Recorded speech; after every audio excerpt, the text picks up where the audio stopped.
Session 6. Prophet Muhammad, the last and final prophet, the man for the mankind, by ex-Brigadier Mustansir Billha. Brothers and sisters, Assalamu alaikum. Bismillahir Rahmanir Rahim. We begin with the name of Allah, who is most gracious and tremendously merciful. Na'maduhu nusalli ala rasulihil kareem, on blessings on Prophet Muhammad, peace be upon him, the last and the final prophet. Rabbi shrah li sadri wa yassir li amri. O my Rabb, open my heart and ease my task.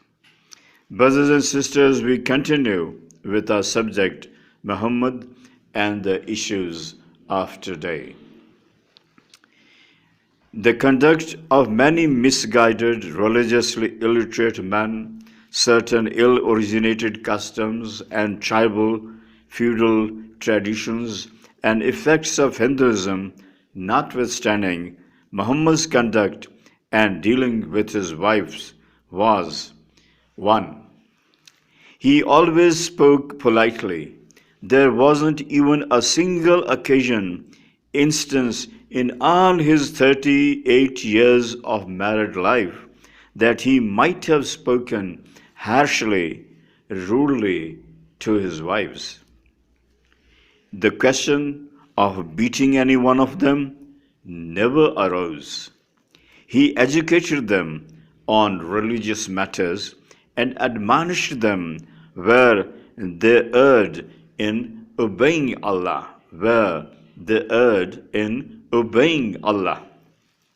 2. With all his commitments as a prophet and as a caliph of Allah, head of the caliphate, he assisted his wives in household errands. When needed, he lit the fire, collected wood, brought items for cooking. 3. While he himself fasted on alternative days,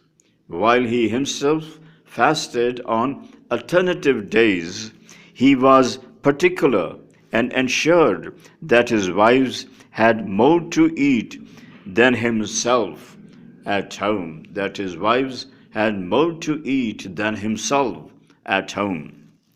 The occasion that his wives requested that their rations be increased was for the reason that in spite of him being the head of the city-state, they all lived at a bare subsistence level. It was seldom that Muhammad, peace be upon him, and his wives had any things to cook on 2 consecutive days. I repeat, it was seldom that Muhammad, peace be upon him, and his wives had any things to cook on 2 consecutive days. They lived almost entirely on dates.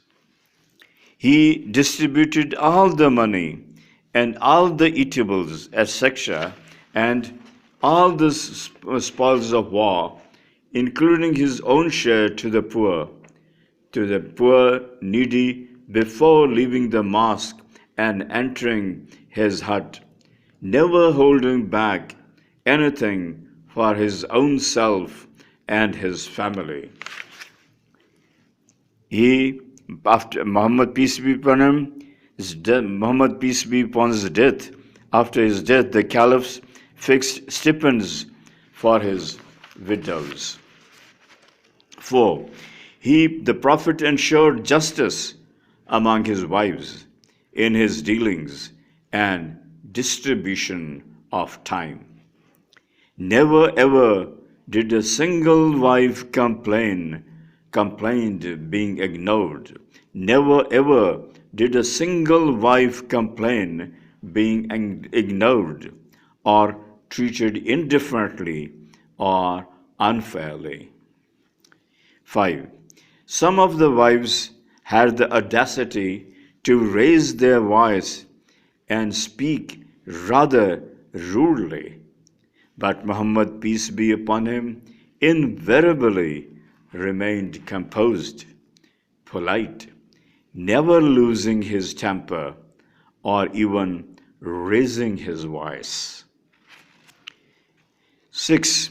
His wives didn't fear him in the way that they knew he'd never shout at them, nor hurt or harm their feelings in any way, and that no matter what they do, he is so bound by the fear of Allah that he'll continue to treat them equally and kindly.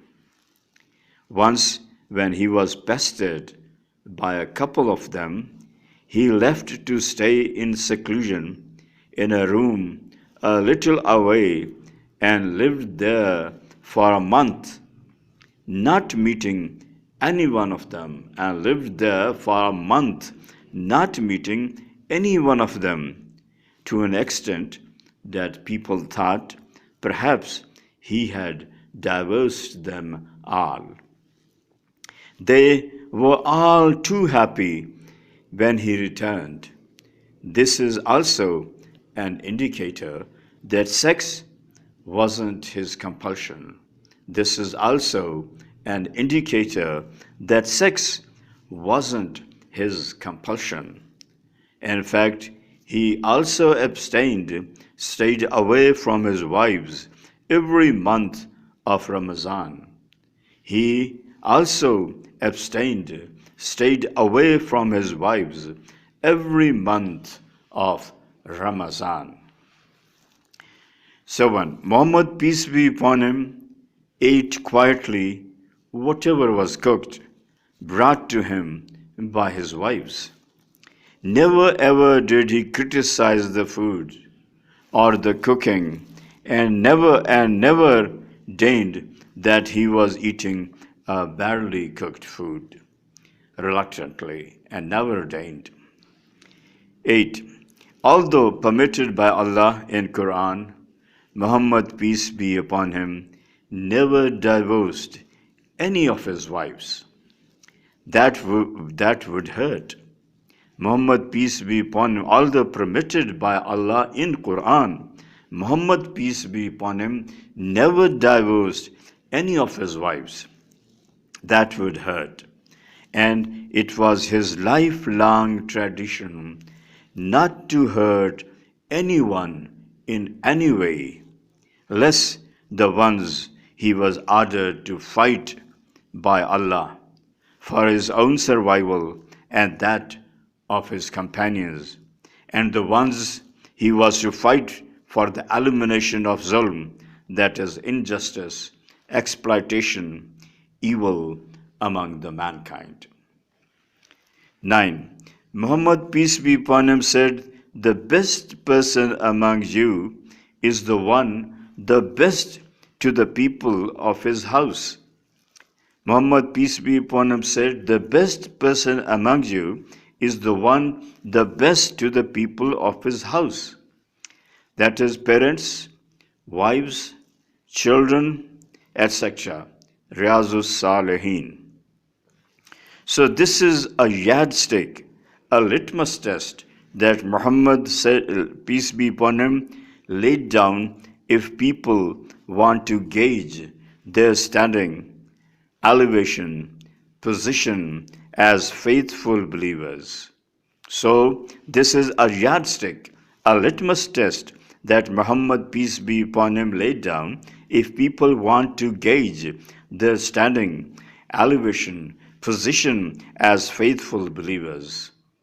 Muhammad, peace be upon him, was the best to his wives, Namkan, with no one disagreeing. 10. Muhammad, peace be upon him, was not boring, quiet, or recalcitrant with his wives, was pleasant and lively with them, and went out of the way to keep them smiling, satisfied, and happy, and went out of his way to keep them smiling, satisfied, and happy. 11. Muhammad, peace be upon him, never discussed his intimate relationship with any of his wives, with another wife, woman, or man. 12.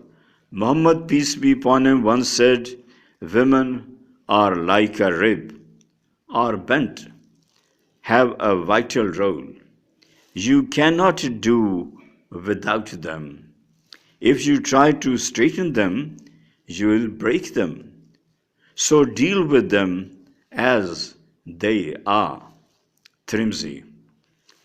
He dealt with his wives according to their age, mental capacity, and education, etc. Was straight and unambiguous in his speech. He was straight and unambiguous in his speech. 13. Muhammad, peace be upon him, said, many wives have complained about their husbands to my wives. So such people, husbands, are not the better ones among you. Muhammad, peace be upon him, said, I repeat, many wives have complained about their husbands to my wives. So such people, their husbands, are not the better ones among you. Trimzi. 14. Muhammad, peace be upon him, stated, a husband shouldn't hate his wife. A husband shouldn't hate his wife. If he dislikes any of her habits, there are other things which he likes in her. If he dislikes any of her habits, there are other things which he likes in her. Muslim. Muhammad, peace be upon him, said, he who spends on the genuine requirements of his wives for the purpose of a reward hereafter only, this spending becomes a sadaqah for him. This spending becomes a sadaqah for him. That is, he will be saved of many troubles, miseries, difficulties in this life and be rewarded hereafter too. Tirmidhi. Unfortunately, most of the Muslims aren't following Muhammad. Unfortunately, most of the Muslims aren't following Muhammad, peace be upon him, but the devil in their matrimonial matters.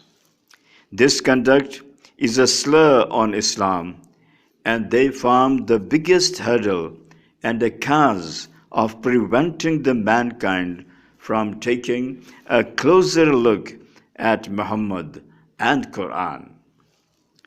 It would bedazzle the world to see that if every Muslim, every man was to follow Muhammad in dealing and treatment with his wives, his matrimonial conduct, there would be very few divorces, and if the wives also follow the marital norms of Muhammad, anyone can prognosticate that the entire mankind can live a successful, splendid, soothing, happy, and comfortable married life, Kamil Fat, as it should be. No burns, no scars, no feelings hurt whatsoever. It also means extremely reduced vulnerability to extramarital adventures, relationships, lesser single-parent families, no open marriages, and lesser cheating the spouses.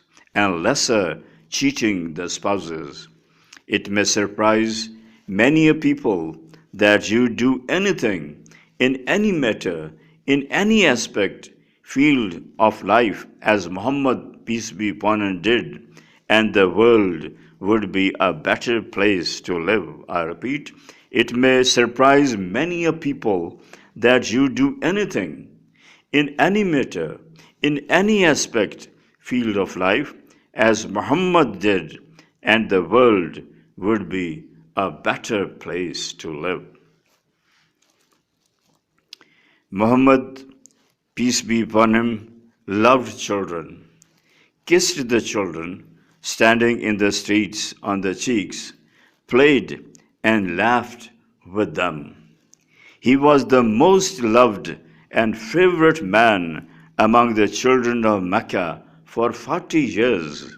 I repeat, he was the most loved and the favorite man among the children of Mecca for 40 years. There wasn't an instance in his life when he might have been rough with any boy or girl. Anas Rasulullah Ta'ala Anhu, a boy of 8 or 9 years, his personal servant for 10 years, stated, I sometimes ignored his orders, forgot the task he gave me, and began playing in the street, disobeyed him many times. But Muhammad, peace be upon him, was not enraged, nor did he scold me ever.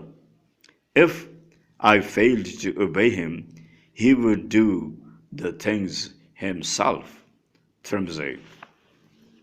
The only occasion where parents are advocated to slap the boys, but not on the face, if after the age of 10 they are still reluctant in going for congregational prayers to the mosque.